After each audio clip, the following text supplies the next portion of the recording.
O livro do profeta Abacuque. Ele viveu durante as décadas finais do Reino do Sul de Israel, e esse foi um tempo de injustiça e idolatria. Ele viu a ameaça crescente da Babilônia no horizonte, e isso não foi boa notícia para ninguém. Mas ao contrário dos outros profetas, Abacuque não acusa Israel. E ele nem fala em nome de Deus para o povo. Pelo contrário, todas as suas palavras são dirigidas pessoalmente a Deus. E o livro fala sobre a luta pessoal de Abacuque e a sua jornada de tentar acreditar que Deus é bom quando há tanto mal e tragédia no mundo. E assim, as palavras de Abacuque são, na verdade, poemas de lamento, e são muito semelhantes aos lamentos que você encontra no livro dos Salmos. O poeta faz uma reclamação e em seguida chama a atenção de Deus para o sofrimento ou a injustiça no mundo, exigindo que ele faça alguma coisa. E saber desse lamento é realmente o segredo para entender o conceito e a mensagem desse pequeno livro. Os capítulos 1 e 2 são enquadrados como um argumento constante entre Abacuque e Deus. E o profeta apresenta duas reclamações, às quais Deus oferece duas respostas. A sua primeira reclamação é que a vida em Israel se tornou horrível. A Torá está sendo negligenciada, resultando em violência e injustiça, e tudo está sendo tolerado pelos líderes corruptos de Israel. E Abacuque está gritando, pedindo a Deus para fazer algo, mas nada parece mudar. Mas então, de repente, Deus responde. E ele diz que está muito ciente da corrupção do seu próprio povo, Israel, e que ele está convocando os exércitos da Babilônia para trazer justiça sobre Israel. E muito semelhante à mensagem de Miqueias ou Isaías, Deus diz que ele usará esse terrível império para devorar Israel por causa da sua injustiça e maldade. Mas Abacuque não gosta dessa resposta e faz uma segunda reclamação. Ele diz que a Babilônia é ainda pior do que Israel. Eles são mais corruptos, mais violentos. Eles idolatram seu próprio poder militar e tratam humanos como animais, reunindo-os como peixes dentro de uma rede. Eles devoram nações e grupos de pessoas para construírem o seu próprio império. E assim Abacuque diz: como pode ser que você, um bom Deus santo, pode usar nações tão corruptas como seus instrumentos na história? Ele exige uma explicação. Na verdade, ele se descreve como um vigia nos muros da cidade esperando a resposta de Deus, que eventualmente chega. Deus diz a Abacuque para pegar algumas tábuas e cinzéis e anotar o que ele vê e ouve. É uma visão sobre uma época determinada do futuro, que, mesmo que pareça lenta, virá. De fato, Deus diz que a pessoa justa viverá pela fé, nessa esperança e visão. Então, o que é essa promessa divina que Abacuque deve escrever? É que Deus destruirá a Babilônia. Deus diz que a violência e a opressão das nações criam esse ciclo de vingança sem fim, e que Deus usará este ciclo para provocar a ascensão e queda das nações.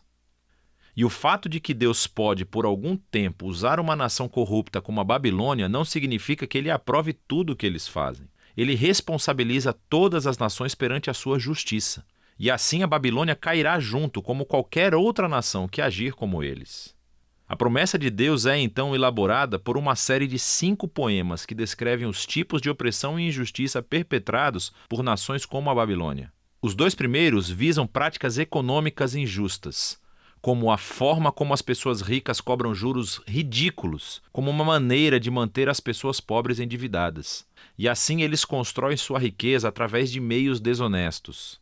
O terceiro é uma crítica ao trabalho escravo, tratando os seres humanos como animais e ameaçando-os com violência se não produzirem. O quarto alveja o abuso do álcool por líderes irresponsáveis. Enquanto as pessoas estão sofrendo sob sua má liderança, eles estão festejando e desperdiçando seu dinheiro em sexo e bebida. E o último expõe a idolatria, o motor que impulsiona essas nações. Eles tornaram dinheiro, poder e segurança nacional em seus deuses, oferecendo a fidelidade a todo custo. E assim, as pessoas se tornam escravas do seu próprio império nacional. Agora, as tais práticas descritas aqui não são exclusivas da Babilônia, mas isso faz parte do objetivo. Dada a condição humana, a maioria das nações acaba se tornando a Babilônia. E é assim que a resposta de Deus a Abacuque nesse livro se torna a resposta de Deus para todas as gerações futuras, para qualquer pessoa que viva em um mundo governado por outras Babilônias. Mas ele deixa uma pergunta pendente. Será que Deus vai deixar este ciclo, a ascensão e queda dos impérios babilônicos, continuar para sempre? E é sobre essa pergunta que se trata o capítulo 3. Nós aprendemos que esta é uma oração de Abacuque. E começa com Abacuque implorando a Deus que haja agora no presente, como fez no passado, para derrubar as nações corruptas. E o que segue é um poema muito antigo. O primeiro descreve uma aparência poderosa e aterrorizante de Deus. É muito semelhante aos poemas de abertura de Miqueias e Naum, e semelhante à aparência de Deus no Monte Sinai no livro do Êxodo.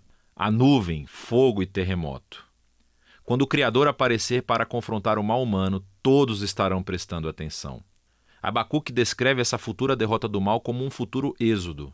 Então, assim como Deus veio como um guerreiro e dividiu o mar em sua batalha contra Faraó, Abacuque diz que Deus trará mais uma vez o seu julgamento sobre o chefe dos maus. Então, o Faraó, como a Babilônia, tornou-se aqui um arquétipo de nações humanas violentas. Mas ao mesmo tempo, nos é dito que quando Deus confrontar o mal, ele salvará o seu povo e o seu ungido. É uma referência ao rei da linhagem de Davi. E assim, nesse poema, a história do êxodo do passado tornou-se uma imagem do futuro êxodo que Deus realizará. Ele mais uma vez derrotará o mal e derrubará os faraós e as babilônias desse mundo. Ele trará justiça a todas as pessoas e resgatará os oprimidos e os inocentes. E é essa esperança que permite que Abacuque conclua o livro com louvor. Mesmo que o mundo esteja se desmoronando, com falta de comida, ou seca, ou guerra, ou o que for, ele escolherá a confiança e a alegria nas promessas da aliança de Deus. E assim Abacuque, no final desse livro, torna-se um exemplo brilhante de como os justos vivem pela fé. Abacuque reconhece o quão escuro e caótico o mundo e nossas vidas podem se tornar e nos convida a uma jornada de fé, confiando que Deus ama este mundo mais do que nós amamos e um dia ele eliminará o seu mal. E é disso que trata o livro de Abacuque.